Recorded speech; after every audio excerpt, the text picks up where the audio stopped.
जय राधा माधव कुंज बिहारी गोपी जन वल्लभ गिरिवरधारी।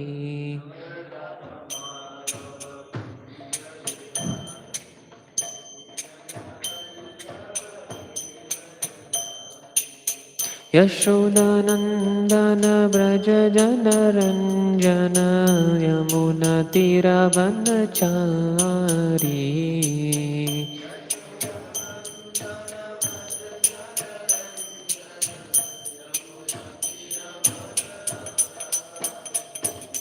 जय राधा माधव कुंज बिहारी गोपीजन वल्लभ गिरिवरधारी।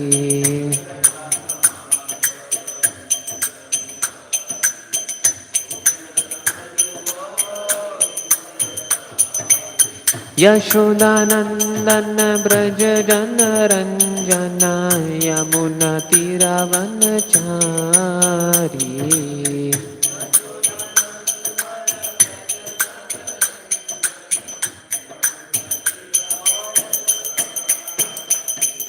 हरे कृष्णा कृष्ण कृष्ण हरे हरे, हरे राम राम राम हरे हरे।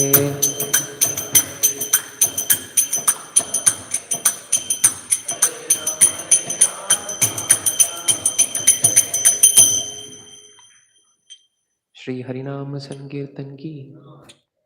ओम नमो भगवते वासुदेवाय।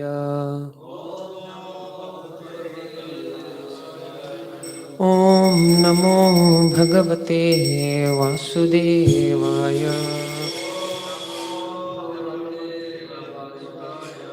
ओम नमो भगवते वासुदेवाय।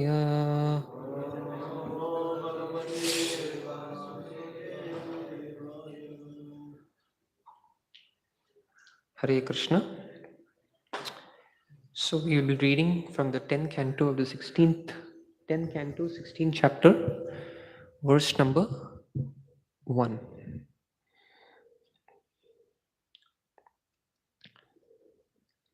Shri Shuka Uvacha Vilokya Dushitam Krishnam Krishnaha Krishnahina Vibhu Tasya Vishuddhimin Anvichan Sarpam Tam Udvayasayat. Shri Shuka Uvacha Vilokya Dushitam Krishnam Krishnaha Krishnahina Vibhu Tasya Vishuddhim Anvichan Sarpam Tam Udvayasayat. Udvasa. Shri Shuka Uvacha Vilokya Dushitam Krishnam Krishnaha Krishnahina Vibhu Tasya Vishuddhiman Vichan Sarpam Tam Udvayasayat. Translation. Shri Shuka Uvacha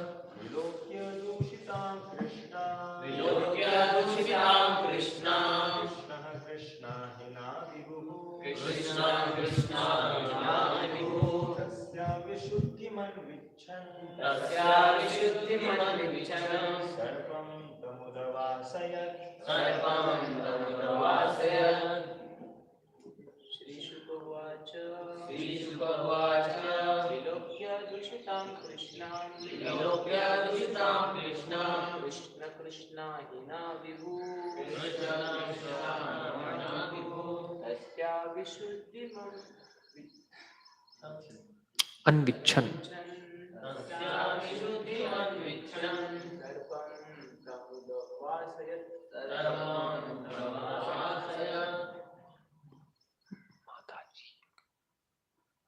Okay.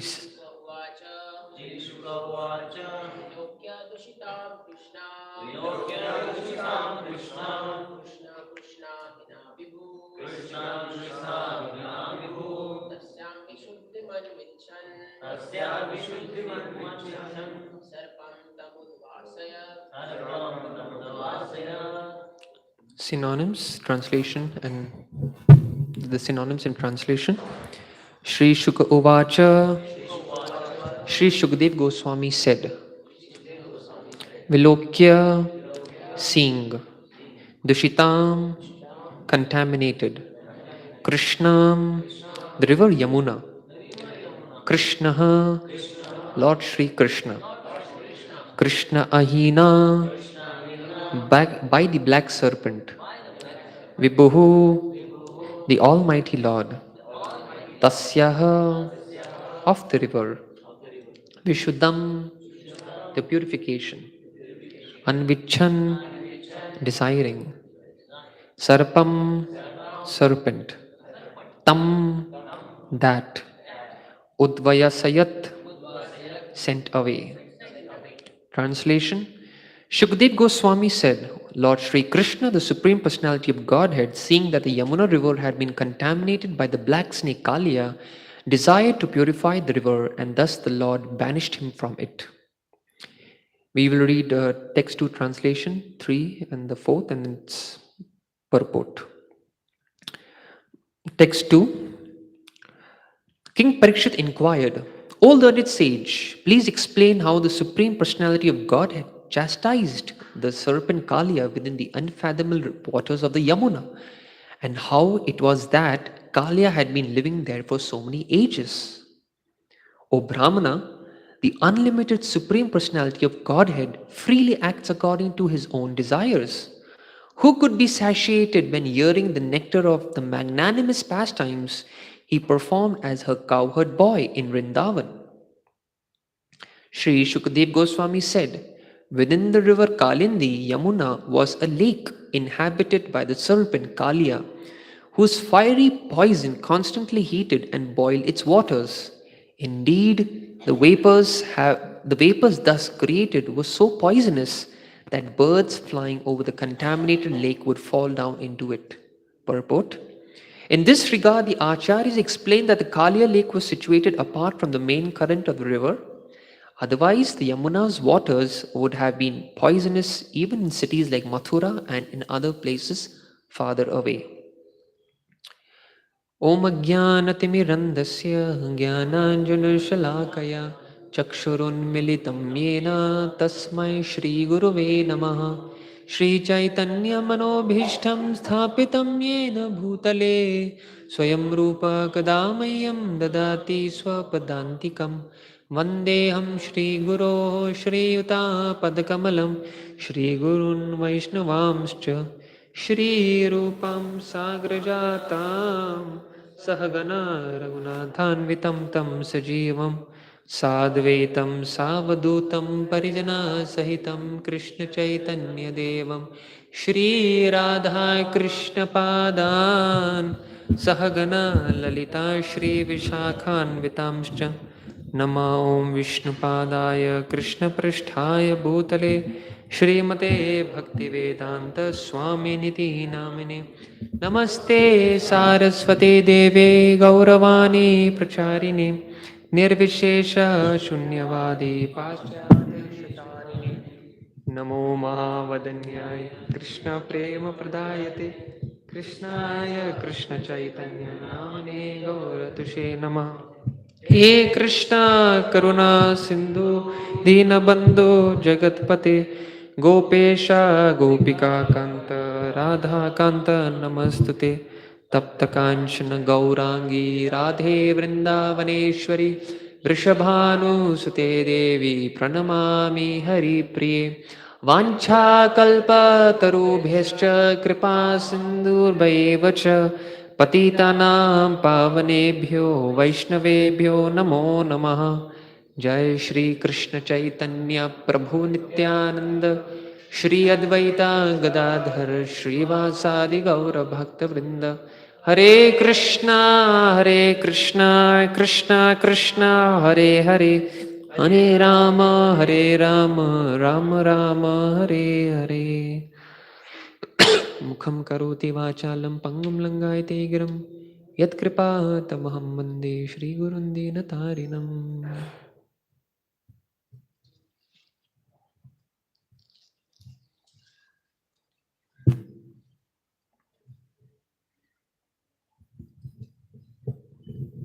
Hare Krishna.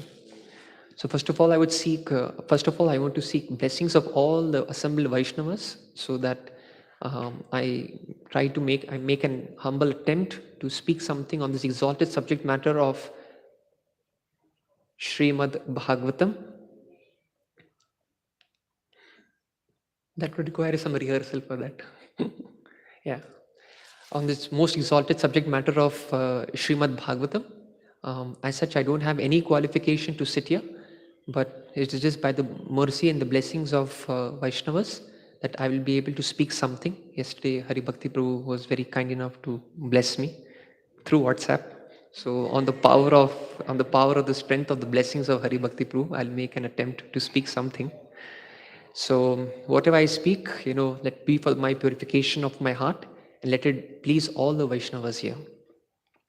So there is a very beautiful verse from the Srimad Bhagavatam from the 12th canto, 4th chapter, the 40th verse, which says, Samsara sindhum ati dustaram uttirshor na anya plavaha bhagavatah purushotamasya lila katha rasanishevana antarena pumso bhavid vivida dukkha davaritasya.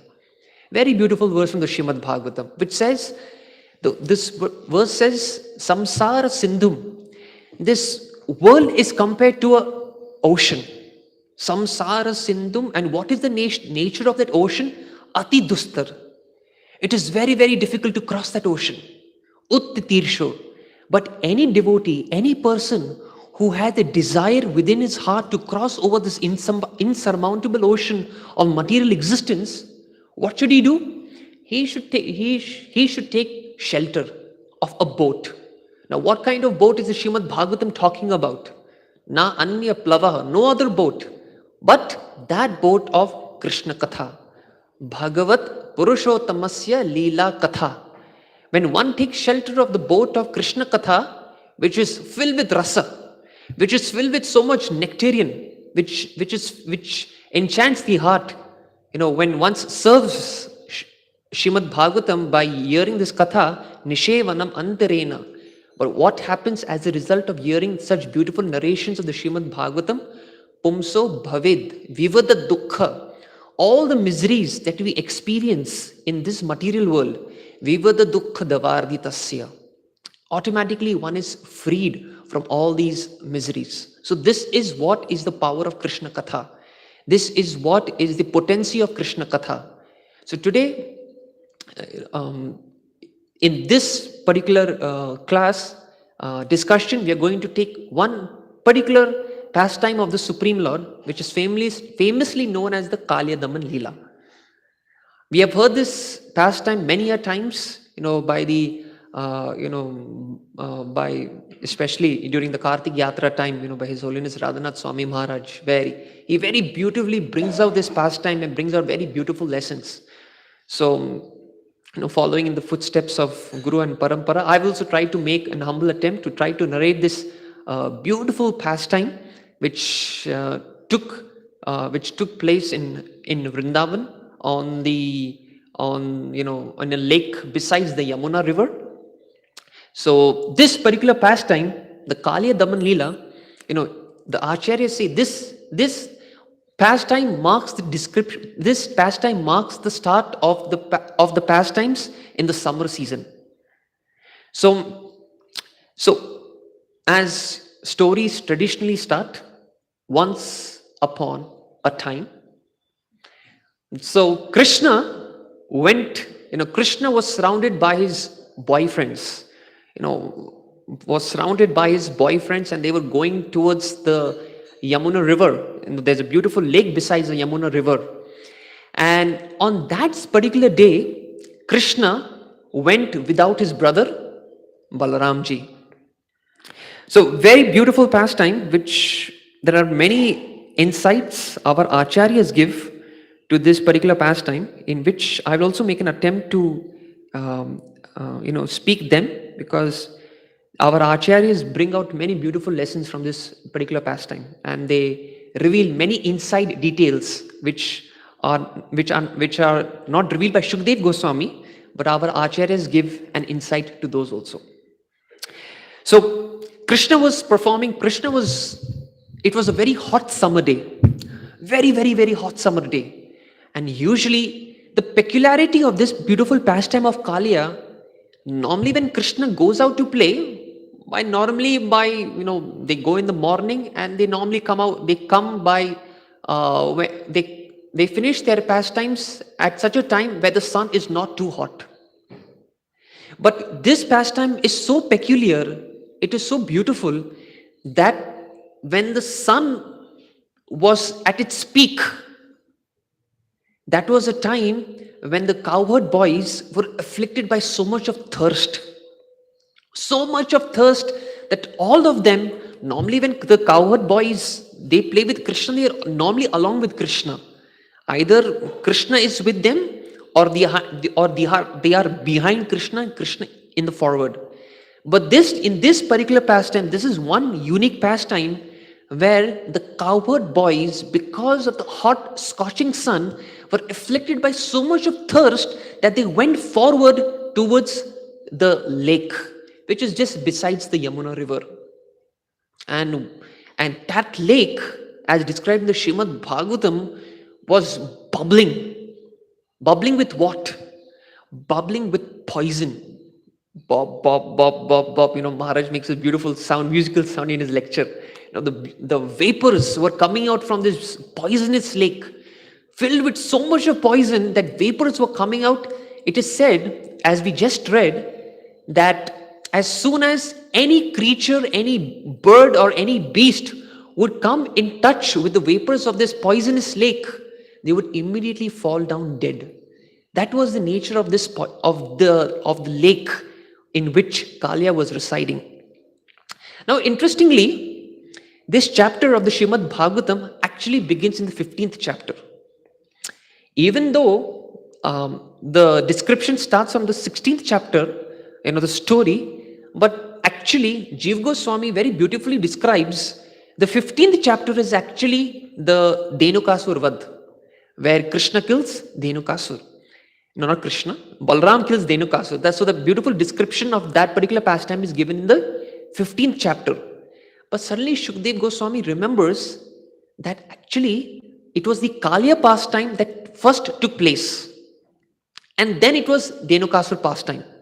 So according to Srimad Bhagavatam, it was the Dhenukasur Vad and then Kaliya. But Jiva Goswami, he says that actually first the Kaliya pastime took place and then the Dhenukasur pastime. So there Shukdev Goswami, our Jiva Goswami reveals that actually Shukdev Goswami at this point of time remembers this pastime. And very briefly he says that once upon a time, Krishna was performing the pastimes, and then what happened? They were in acute distress, and as a result of that acute distress, they went to the Yamuna river, they went to the lake and quenched their thirst. And this is where this particular pastime ends. And then, but Parikshit Maharaj, he's so eager and enthusiastic to know what goes on further. And but on the beginning of the 16th chapter, Shukdev Goswami just summarizes the whole pastime. He just says, the boys were revived, and Krishna purified the lake, and he banished Kaliya from Yamuna. And this is what is the end of this particular pastime. But then it was Parikshit Maharaj's utmost eagerness and enthusiasm to know what exactly went on. Why did Krishna chastise this particular black serpent Kaliya? What were the events that took place? What were the events that unfolded which finally led to the banishment of Kaliya? So Parikshit Maharaj was very, very eager. He wanted to know what exactly took place. And as a result, as a reciprocation to that eagerness and enthusiasm of Parikshit Maharaj, this entire chapter is revealed by Shukdev Goswami. So it is said, because of being afflicted by so much of thirst, Now the cows and the cowherd boys ran. They practically ran towards the lake. And what happened? The acharyas reveal that the cows and the cowherd boys simultaneously touch their lips to the black waters of the lake. And even they, just on touching upon the black waters of the lake, what happens? They fall down unconscious. In other words, they fall down dead. This is what is the description given in the Shrimad Bhagavatam. Now, there were batches. One could say, how was it that it was done simultaneously? But the acharyas reveal it was not that one batch of the cows first went and then the cowherd boys followed. Because if that was the case, then the cowherd boys observing the cows would see that our cows have died. And should we follow in the footsteps of our cows and also risk our lives? So therefore the acharyas conclude that actually that both the cows and the cowherd boy simultaneously they touch the lips to the lake, and as a result they fall unconscious. So as soon as they touch the poisoned waters, all of them are practically dead. And the Supreme Lord Krishna, when he comes upon this sight, his heart becomes filled with intense compassion for his devotee friends, for his cowherd boys and the cows. And Krishna starts thinking, what is this? Who had the audacity to do such a thing to my friends? And immediately Krishna, what did he do? He climbed up a kadamba tree. Actually it is said that all the vegetation which was around that lake also practically had died. But our acharyas reveal two reasons. One acharya says that actually there was some nectar which was bestowed upon by Garuda, as a result of which the tree was alive. This is one explanation our acharyas give. Another explanation, which is given by Vishwanath Chakravarti Thakur, he says actually what happened was that the tree became enlivened as soon as it touched the lotus feet of Krishna.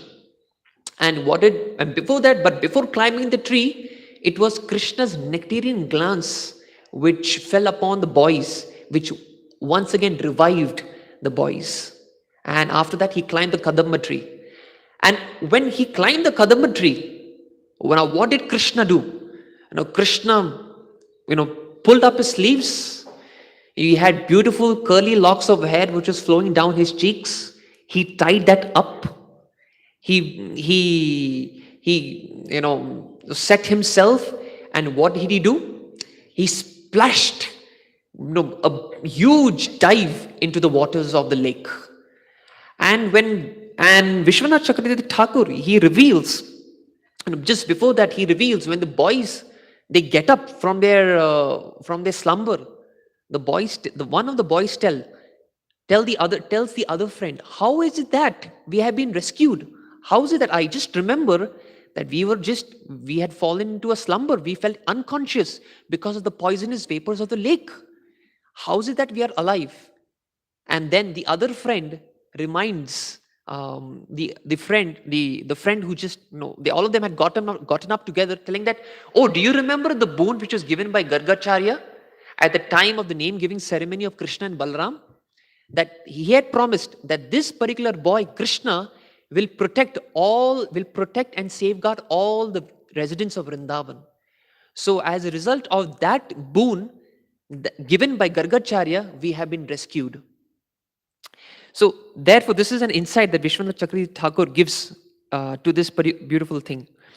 And when now Lord Krishna, he comes into action, and when Krishna, he jumps into the lake, it is very beautifully described in the Shrimad Bhagavatam that Krishna's entrance into the lake caused such a splashing of water that the splashing of water overflowed its banks miles, many miles. In other words, the poisonous waters of the lake went and extended themselves unto so many miles.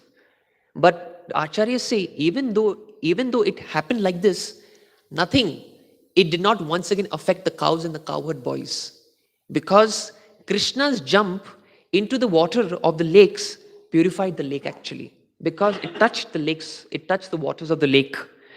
So this, and as soon as Krishna went into the lake, Krishna swimming produced such beautiful musical sounds. The acharyas even describe that. And and when Krishna and Kaliya at this point of time realizes that someone has entered the lake, some person has intruded Kaliya's privacy here. And Kaliya at this point of time becomes very, very angry. He becomes totally disturbed by this entire splashing sound of the water. And and Kaliya, who was at the bottom of at the lake at that point of time, suddenly comes out of the lake. And what does he do? What does he see? He sees the beautiful features of Krishna. Krishna, whose curly locks of hair are tied up, his sleeves put up, and he happened to see the beautiful lotus-like face of Krishna. Now, when we hear such description of this beauty of Krishna, what naturally happens? We naturally become attracted to this beautiful personality called Krishna. But for in the case of Kaliya, what happened? Kaliya became all the more envious. His heart was burning with even more anger.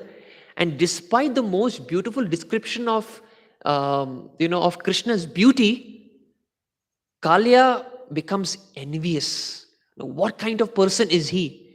And starts mentally offending Krishna. And as soon as Kaliya sees Krishna, what does he do? He immediately attacks Krishna. And the first attack of Krishna by Kaliya misses Krishna by just molecules. And Srila Prabhupada, our Maharaj, describes just by molecules he misses Krishna. And then finally on the second attempt, Krishna bites Kaliya. So Kaliya bites Krishna on the chest, and immediately he takes hold of Krishna. And now Krishna is motionless in the coils of Kaliya. This is the description. And when this happens, the entire community of Vrindavan. Now, when all this was happening, the most important point to note down at this point of time is that there were many inauspicious omens that had come about in the sky. There was an earthquake. There was tremors in the earth. The sky, there were meteors falling from the sky. There were inauspicious sounds that were being made by the beasts and the animals in the forest. And when all these inauspicious omens were witnessed in the sky, all the Vrajvasis knew that something not good was happening. And those cowherd boys and the residents of the community, they felt that our Krishna is now in danger. And from within, they had a deep regret in the heart that why did we allow Krishna to pasture with the cows and the cowherd boys alone? We should have sent Balaram here. This was the regret and remorse. And immediately they ran to that spot. Now the question is, how could they have spotted where Krishna is? They simply, our Shukadev Goswami reveals, they just simply followed the footsteps of Krishna's, the footprints of Krishna. The entire tract of Vrindavan was decorated by the footprints of Krishna, which had many beautiful symbols, because Krishna's footprints are very, very unique. Having a elephant gourd, a lotus flower, or barley corn, and many such beautiful descriptions are given of the symbols which decorate Krishna's lotus feet. And as soon as they see these beautiful footprints, they follow these footprints, which finally lead them to the spot where Krishna is coiled up in the coils of Kaliya. Now, Acharyas bring about this point. How is it that the footprints of Krishna are still there? Now, any times when we see any footprints, over a period of time, because of people, because of so many people coming and people stamping on it, the cows, the cowherd boys would continuously go in that tract of land of Vrindavan. Shouldn't have been brushed off, shouldn't have those footprints gone away. But the acharyas at this point of time, they reveal that actually Krishna was so dear to the cows and the cowherd boys that the footprints of Krishna, too much disturbance. The footprints of Krishna were actually an ornament to the earth, were actually beautiful ornaments to the earth. And therefore, the cows and the cowherd boys, when they would go and walk or even run on this tract of land of Vrindavan, they were very, very conscious that they would not step on these beautiful footprints of Krishna. So when the cowherd community came to the banks of the Yamuna at this lake, they were totally shocked, in total grief, lamentation and fear to see when they saw the condition of Krishna in the coils of Kaliya. They had become many of them became unconscious, and everyone, it is given a beautiful description is given. What were the gopis thinking? The gopis were thinking, oh, that Krishna whom we danced with, we performed such beautiful pastimes, his smiling glances, his beautiful talks which would enchant our heart, that Krishna is trapped within the coils of Kaliya. The elderly, motherly gopis would recount all the beautiful pastimes of Krishna. How Krishna would come to Vrindavan, how Krishna would steal the butter, how Krishna would break the pots and distribute the butter to the monkeys, how Krishna would urinate on their floor, how Krishna would pinch their babies and go and escape away. How they would take Krishna by the hand and take them to Mother Yashoda and complain that your Krishna is the one who stole butter. The elderly gopis were internally and externally recounting these beautiful pastimes of Krishna, and they were in total grief, lamentation, to all that is happening. To that extent, Nanda Maharaj, when Nanda Maharaj came across this site, he decided that I will go into the lake and I will save Krishna. In the amidst of so much of confusion and chaos that was happening in the hearts, that was being stirred in the hearts, in the minds and the consciousness of the Vrajvasis, there was only one person who was so calm, so cool, and all that he was doing, he was just smiling. And who was that personality? Balramji. Balramji was totally cool, just looking at Krishna and smiling. Oh, look at my younger brother. What extraordinary power he is displaying here. And at this point of time, Balram is thinking, in my form of Sheshna, Krishna never plays with me like this. How is it that Krishna has chosen to play with a mundane little water snake like Kaliya? Why is Krishna doing this? Krishna never played with me like this. And Balram is looking at Krishna, he is astonished. He is thinking like this. This is what is Balram's thought process. Now, Srila Prabhupada at this point of time in the purport, he brings up out a very beautiful understanding. He says, were Krishna and Balram so cruel that they wanted to inflict so much of misery upon the Vrajavasis? Did they not realize what they were doing? So our archers give us an understanding. They warn us. What do they warn us? They tell us, please do not look at this particular pastime from a material point of view. Because if you do so, you'll become totally bewildered. Please look at this pastime from the spiritual perspective. The first point that they clarify is, who are the Vrajavasis? The Vrajavasis are liberated souls. And they don't experience material emotions. They experience spiritual emotions. And secondly, they say, the acharyas clarify at this point, is that Krishna wanted to extract the deep love that the Vrajvasis had in the innermost recesses of their heart. And he wanted to bring out that ecstasy of love that the Vrajvasis in their hearts had for Krishna. So this is a very important clarification that our acharyas give at this point of time. So when it is also described when Nanda Maharaj was contemplating upon committing, not committing suicide, but going into the river, into the lake, Balram stops Nanda Maharaj at this point of time and tells Nanda Maharaj and the community members that, don't you remember the boon given by Gargamuni? Gargamuni has promised that this special boy will save you from all the dangers. By what will happen if Krishna comes back and returns? What will happen to me and my little brother? You will go away, then who will raise us? So these sentiments and emotions are being awakened by Balramji in the heart of Nanda Maharaj. And at this point of time, Nanda Maharaj controls himself. He stops himself. He says, yes, I will not do such an act.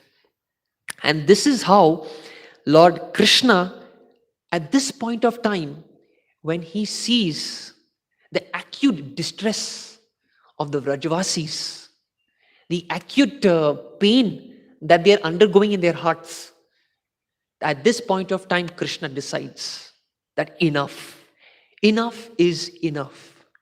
It's time for some action. So Krishna thought that now this is the time I now release myself. So Krishna now starts exerting pressure from outside. And Kaliya, when he realized that Krishna is exerting pressure, Kaliya also starts exerting pressure from within. And Krishna starts exerting more pressure. But the exertion of pressure is far, far greater, raised to infinity, than the pressure which was internally put by Kaliya. And then what happened? That is when Krishna came out of Kaliya's coils. And as soon as Krishna came out of Kaliya's coils, Krishna starts circling. Krishna is going circle and circle and circle, and Kaliya even is going circle and circle. Krishna is here, Kaliya is here, Krishna is here, Kaliya is here, and they're going circle by circle. And because of going circling, Kaliya gets very giddy. And he starts, because of the relentlessly circling, Kaliya starts becoming very, very weak. And as a result, seeing the weak condition of Kaliya, Krishna pushes down the hoods of Kaliya and jumps on the primary hoods of Kaliya, and Krishna begins to dance. So this, now, and Acharyas at this point of time give such a beautiful description of Kaliya's dance. If you read the commentaries, the Acharyas, the purports, it is so enchanting. One of the Acharyas say, Krishna's dancing is so beautiful. Can you imagine the platform on which Krishna was dancing? Just imagine if you're given a stage, a platform on which you're asked to dance, and what is the nature of that stage? That stage is very slippery. Not only slippery, it is very, very unsteady. It is at every moment, it is moving. Now, this was the platform given to Krishna to dance. But Krishna is called Natavar. Krishna is called the best of the dancers. There is no one in this world who can dance so graciously, so gracefully, the way Krishna exhibited on the hoods of Kaliya. So this is the beautiful description given. And when Krishna begins to dance on the hoods of Kaliya, Krishna's lotus feet becomes reddened. Why? Because of the jewels, because of coming in contact with the jewels that was ornamenting Kaliya.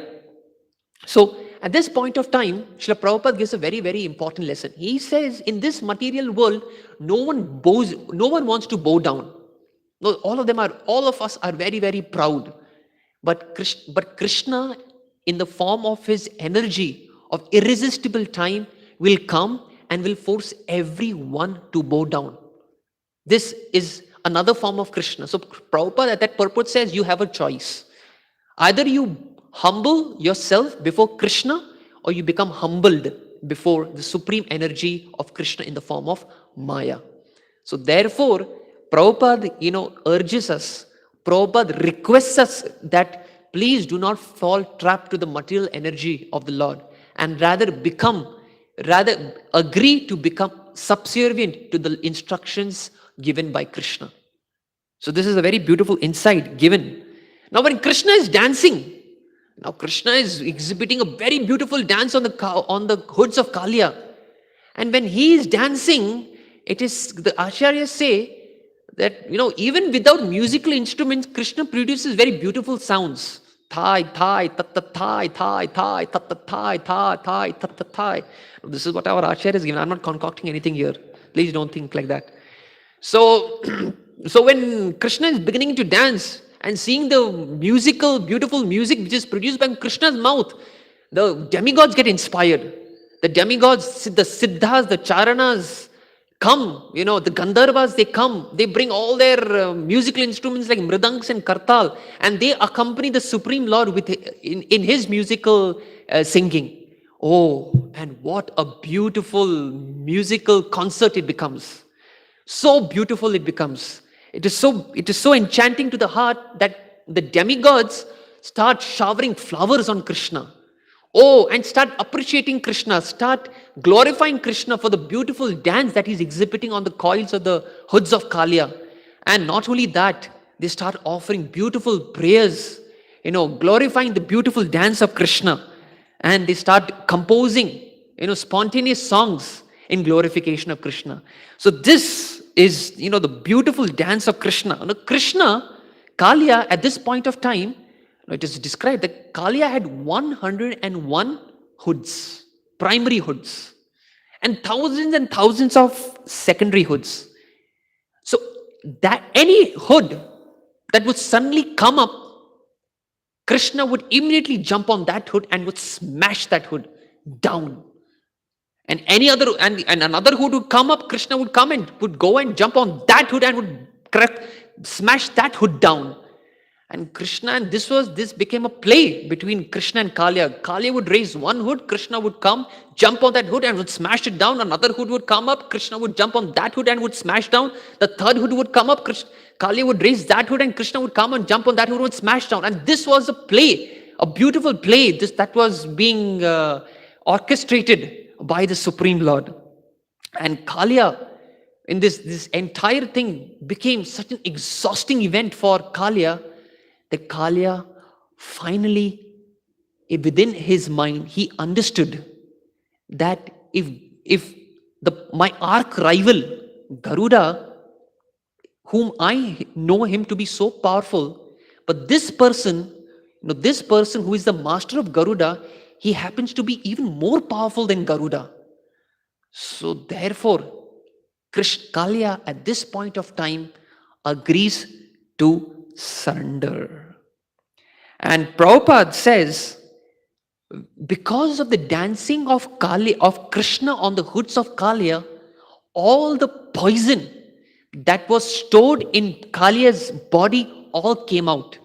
And what was now Kaliya vomiting out? Blood. It was no longer poison. It was blood that Kaliya was now was emitting from his mouth. And Prabhupada tells us at this point of time that when the poison finished, it signified that all the contamination which was stored in the heart of Kaliya had also been exhausted. And now what was coming out was the blood that was coming out. So Vishwanath Chakravarti Thakur, he gives a very beautiful insight. He says that actually the seed of bhakti was actually implanted within the heart of Kaliya. How? Any idea? Yes, by the Nag Patnis. It is said, Acharyas reveal that when this entire episode of Kaliya of Krishna dancing on the hoods of Kaliya, at that point of time the Nag Patnis were thinking, our husband is such an atheist. It is so good that if Krishna kills my husband, then I will surrender to Krishna fully and perform 24 hours of devotional service. Then there will be no obstacle to my performance of devotional service to Krishna. But as soon as Krishna, as soon as Kaliya, the Nagpatnis see expression of humility, an expression of remorse, an expression of regret in the face of Kaliya, they understand that my husband has now become a Vaishnava. He has surrendered himself to Krishna. And therefore, the Nagpatnis go towards Krishna and beg, please release our husband from, he has surrendered to you. Kindly, please show your mercy to our husband, Kaliya. And at this point of time, the Nagpatnis offer very, very beautiful praise to Krishna. There's a very beautiful verse, very beautiful series of verses are, quoted by the Nagpatnis at this point of time, where Nagpatnis are expressing the astonishment. Oh Krishna, how is it that our husband Kaliya achieved such mercy? Kasyanu bhavasya na deva vidmahe. तावांग्री Renu स्पर्शाधिकार अधिकार यद वंचया श्री लनरचार तपो विहाय कामान सुचिरम दृढ़ व्रता.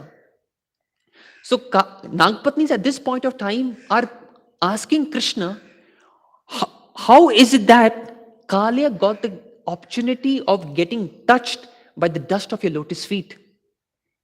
That dust of the lotus feet is aspired by the great mother of fortune, Mother Lakshmi. She was unable, she had to perform austerities for a very, very long time.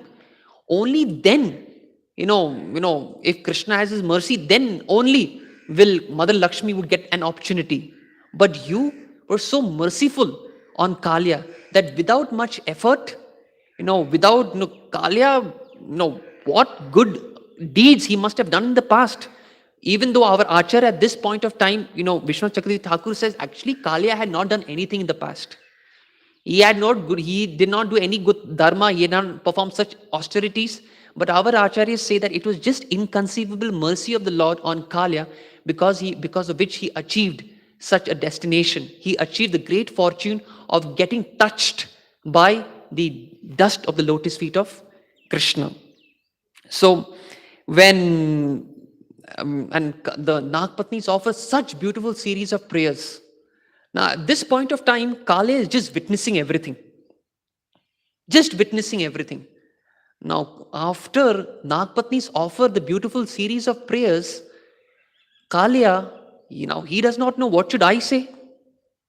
And what does he do? He just simply follows.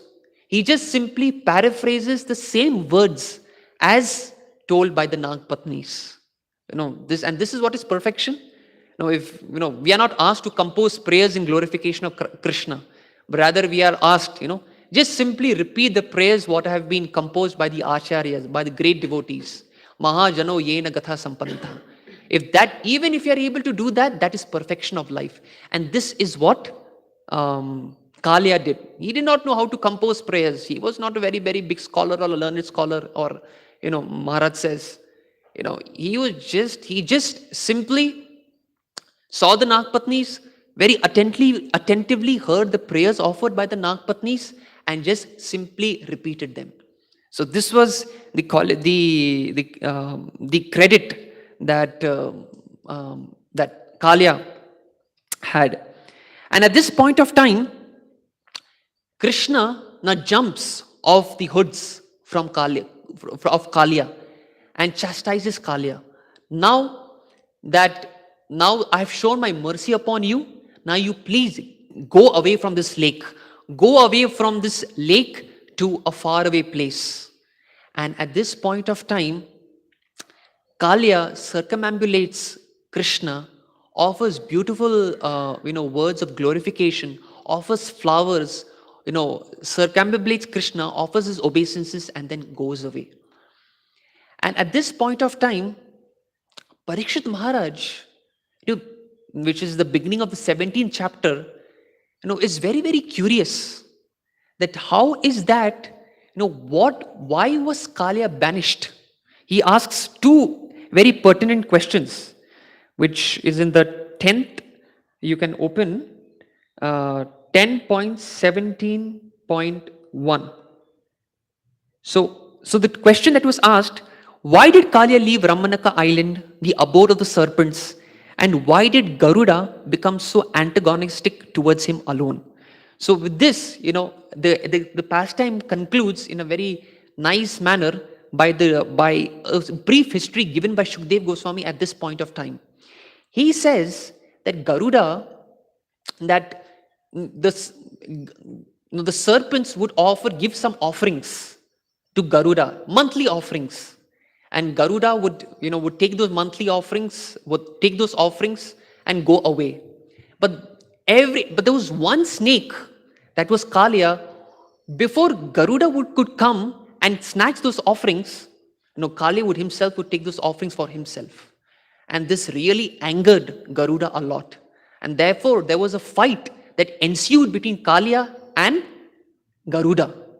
And Garuda, as a result, went away from that particular, from the Ramanaka Islands, and he went to a lake. And that was that same lake where this entire pastime of Kaliya Daman Lila took place.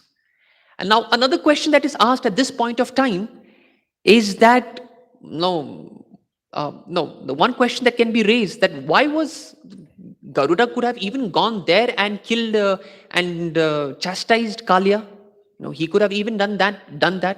But there is a beautiful history behind to that. Also, that particular lake, at once upon a time, Shaubari Muni was doing tapasya. And what did Garuda do?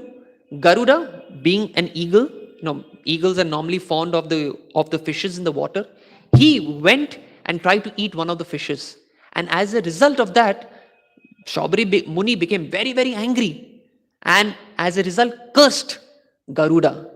And when he cursed Garuda, Garuda no longer had access to that particular lake. And it was that same lake where Kaliya had taken shelter of. That was the purpose, that Kaliya had gone there, to reside in that lake, where this beautiful entire pastime of Kaliya, this Kaliya Daman Lila took place.